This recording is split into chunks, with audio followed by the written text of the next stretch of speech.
Oh, motherfucker.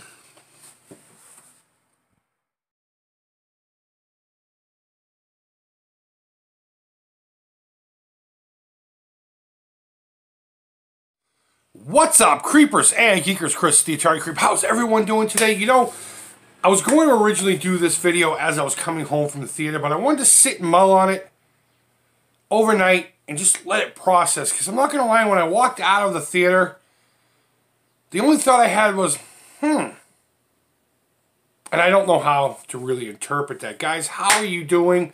Last night I got to see Halloween 2018, and I gotta say, overall, I really did enjoy it. I'm not going to say it's going to blow your balls off or anything like that.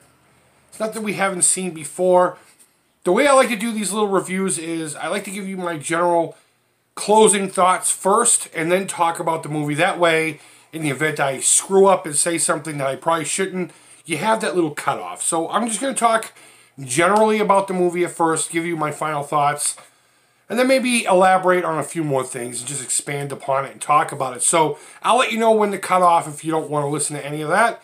And let's just get right down to it. But it sounds like my coffee's done first. I gotta go get that. So overall, let me just say, I thought it was a good movie. What they got right, they got very right.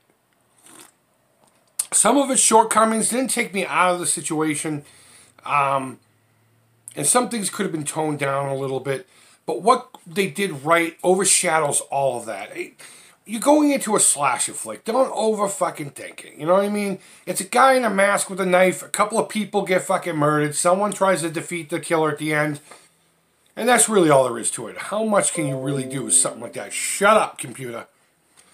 Michael Myers in this is fantastic. Michael Myers is Michael Myers again.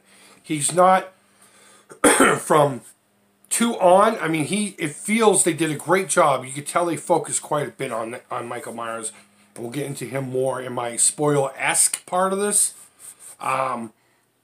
Laurie Strode was fantastic. There's one section of the film, and I won't mention what it is, where I felt she was underused.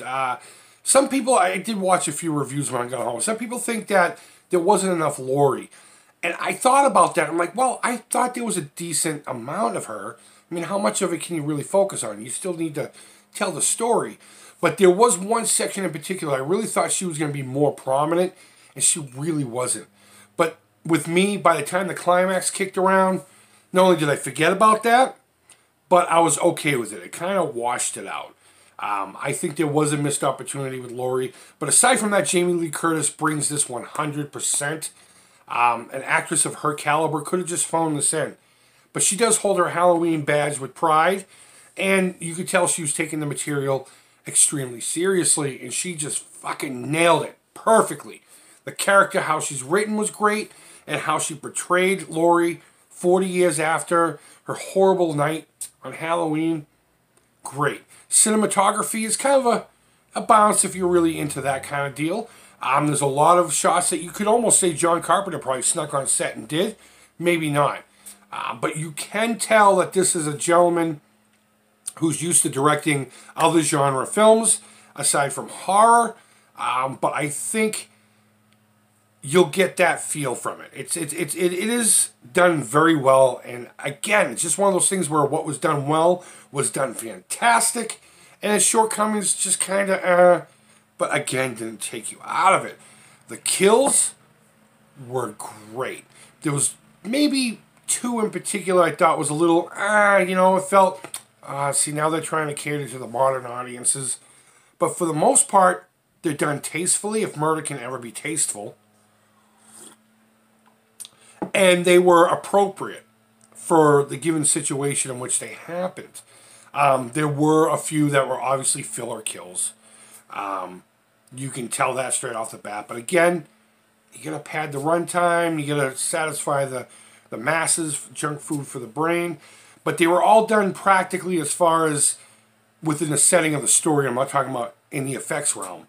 Though I think most of them were practical effects and they looked really good. And here's the other thing. There were 2 kills in particular that made me uncomfortable. And at first I was like, oh, but then I realized, wait a minute, no. That's what it's supposed to do. There was one in particular that you don't even see in true Halloween style. You just know what's happening in the background and you can hear what's going on. And it's unsettling and it's almost disturbing to listen to. It was the first time in a long time I actually was like, ooh, ooh, and felt something for a victim in a slasher film. And that's another thing that I think they got right. The majority of the kills, you felt something for it. Of course, like I said, there were a couple of filler here and there that didn't quite, they were just there. You know, you're done. But this movie, they made you feel for the victims. Again, like I said, I cringed on a couple of them, not in a bad way. Yeah, I was just very surprised about how they handled all of that. The suspense in this movie is a mixed bag. There are a couple of scenes where the suspense is just fucking, it's thick. And they do it right, but those are kind of far and few between. They do the whole suspense thing right, again, when they do it right. But they didn't really necessarily make it the main theme. It's your typical modern slasher flick in that respect. But they did a great job again. Maybe John Carpenter came and just took over for a day or two. You know, we don't know. But there were a couple scenes that really get you on the edge of that seat. And I was, again, surprised and happy to see that. One last thing I want to talk about before I get into actually just talking about the movie and what could possibly become my spoiler section is the atmosphere of the movie itself. The one thing I think was a real big shortcoming, but again, it didn't really take me out of it once things were revving up, is the movie didn't portray a feeling of Halloween. Not meaning the movie franchise, but the holiday itself. I don't feel they did a good enough job with that. Again, didn't take me out of it, because once Michael did his thing, it was great. When Laurie was doing her thing, it was great. All the other stuff was just kind of filler. Didn't take me out of it. I'm going to say that 100 times, because it's a negative that didn't really hamper my enjoyment of the movie. But I didn't get that feeling of Halloween. Sure, there were costumes, and there was pumpkins, and there was a school dance with costumes, and you know, decorations in people's lawns and trick-or-treating scenes.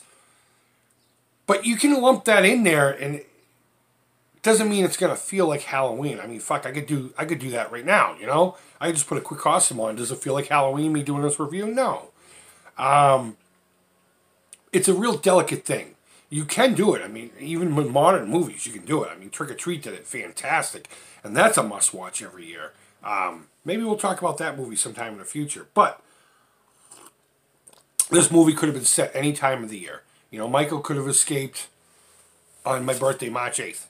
And this movie could have happened, and it wouldn't have felt any different. So, aside from those little negatives and those little positives, this is the section where I'm probably going to go a little more in depth on a few things. So, if you don't want anything spoiled by mistake, I mean, I'm not going to give away big plot things, okay?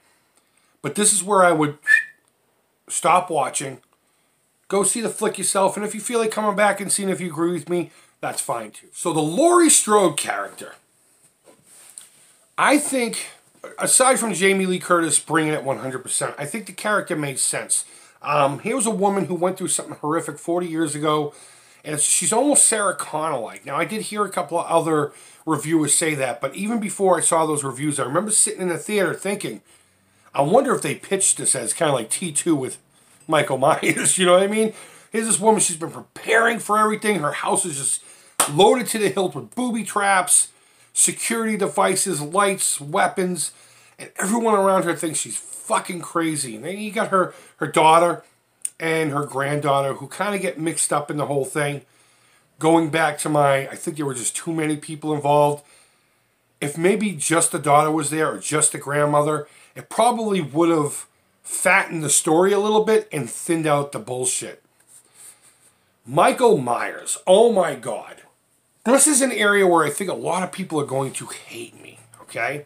Because I'm going to say something that's extremely, in this world, controversial. It's a fucking slasher flick, people. Slow your shit, okay? Going back to the original Halloween, if you listen to John Carpenter, Deborah Hill, you know, God rest her soul before she passed on, Tommy Lee Wallace, any of them, Dean Cundy, anyone who worked on the original one, and they talk about the shape. He was a force of nature. He was pure evil incarnate. There was no motive. It was random. So the whole thing with the sister going after the family ties, that doesn't exist in the original one. It's been spoken to death. And I promise there's a point where I'm saying, God damn it, my nose is itchy. I'm not cutting that out. Michael Myers is supposed to be just a random stalking killer with no motivation, and it's scarier that way. I will agree with that. However, if you watch the movie itself, I'm still talking about 1978, the original John Carpenter Halloween. It almost doesn't play that way.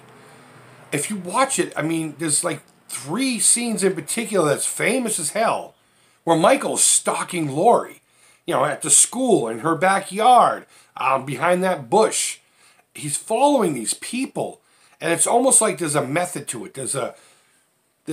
He's stalking. End of story. Now, you could argue, and I know this is a great argument, so you don't need to make it. I already understand it. Shut up. That was his random. He spotted a couple of teenagers and said, those are going to be my fucking treats tonight, and just followed them and waited for the opportune time. Okay, I get that part. But if you just watch the movie blindly and you just let it play out, it almost seems like there's a method to his madness. In this movie, in this new 2018 Halloween, not only is Michael Myers fucking back with a fury, I mean, this is a pissed off, soulless killer, but he is as random as it comes. When he shows up to Haddonfield, motherfucker pretty much trick-or-treats for victims, just door to door. He finds a home, goes in, grabs a weapon, does his first kill, goes to the next house, and there's this really great shot where you're looking through a window and you see it in the trailer, you see his reflection in the mirror. But you can see the windows on the side of the house through that window, so you're watching an outside view from the outside on the inside of the house. If any of that just made any sense. And this great shot of Michael just, all right, this is my next house, and just walks around the back. This one particular kill, which is in the trailer, so I'm not really spoiling too much, I think just kind of happened too quickly. I think there was no, but it kind of needed to show Michael Myers and how he's doing his thing. Literally just walks around the house, the lady comes into view, Michael shows up, grabs her by the back of the head, and then I'll just leave it at that. So he is literally going door to door looking for victims. And I will say this, and I know all you are going to hate me for saying it. This version of Michael got the essence of what he was, according to John Carpenter and all them, better than the original. Do I think this movie's better than the original? No. Do I think Michael Myers is better than the original? No. Do I think they fucking paid a lot of attention on how Michael Myers should be? Abso-motherfucking-lutely. I thought going into it, I was going to be trying to pick out which one's Nick Castle and all this crap. And it really, I was able to just sit down and just enjoy Michael Myers applying his craft. Now, continuing on Michael Myers, I personally think they used him too much. Whereas some people think Laurie Strode wasn't utilized anywhere near as much as she should have. And to some degree, of course, I agree. Michael's in this movie a lot. With and without the mask. You don't actually ever get to see the face. I'm sure when Blu-ray comes out, you'll be able to pause it and see it or whatever. Maybe they digitally blur it so you can't do that. I don't know.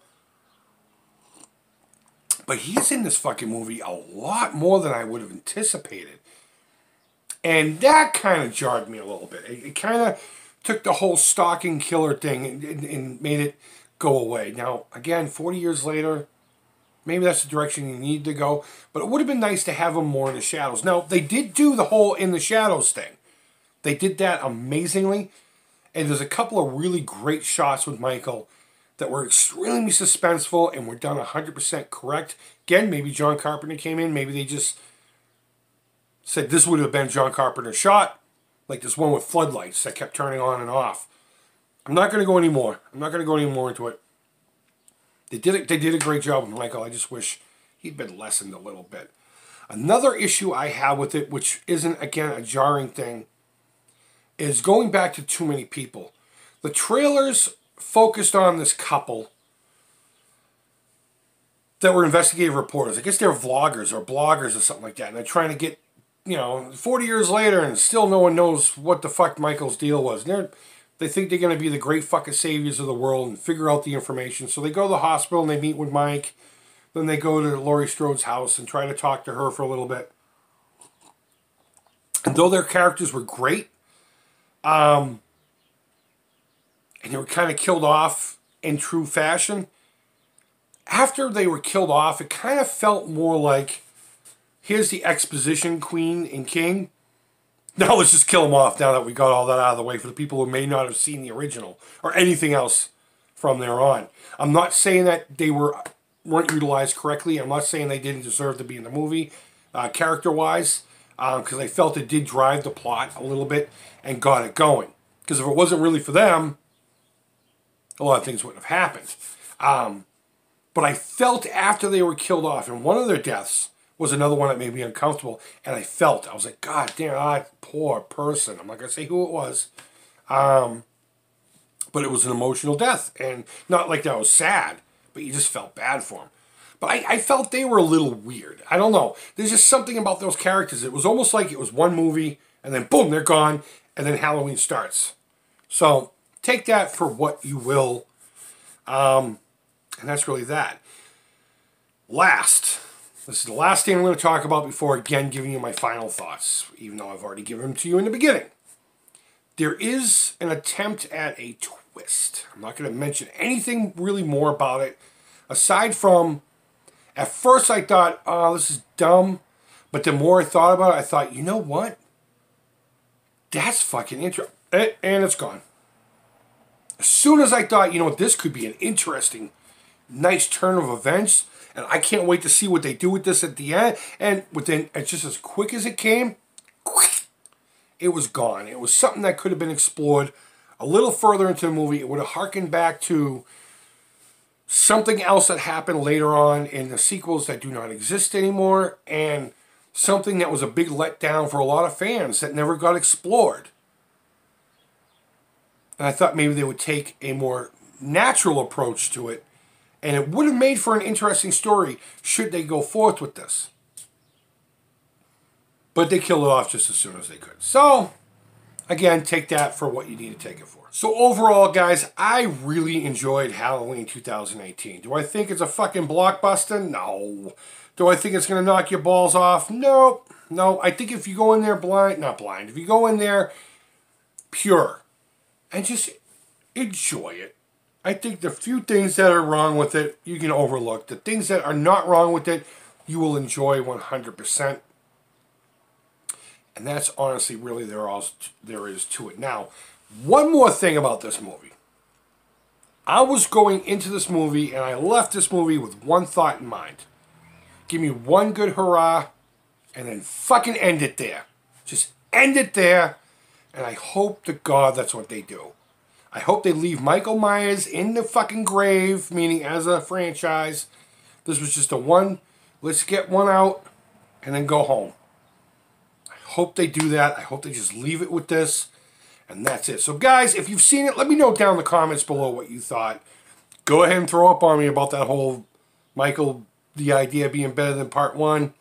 That's going to piss a lot of people off. But if you really listen to what I'm saying, I'm not saying he's better. I think what they did with him more mirrors what they say he was. So that's really all there is to it. So guys, go ahead and leave feedback. Thumbs up, thumbs down. All feedback to the Creep is positive. Don't forget to donate to the Alzheimer's Association. Link will be down below. And until next time, take care, keep it real, and bye-bye.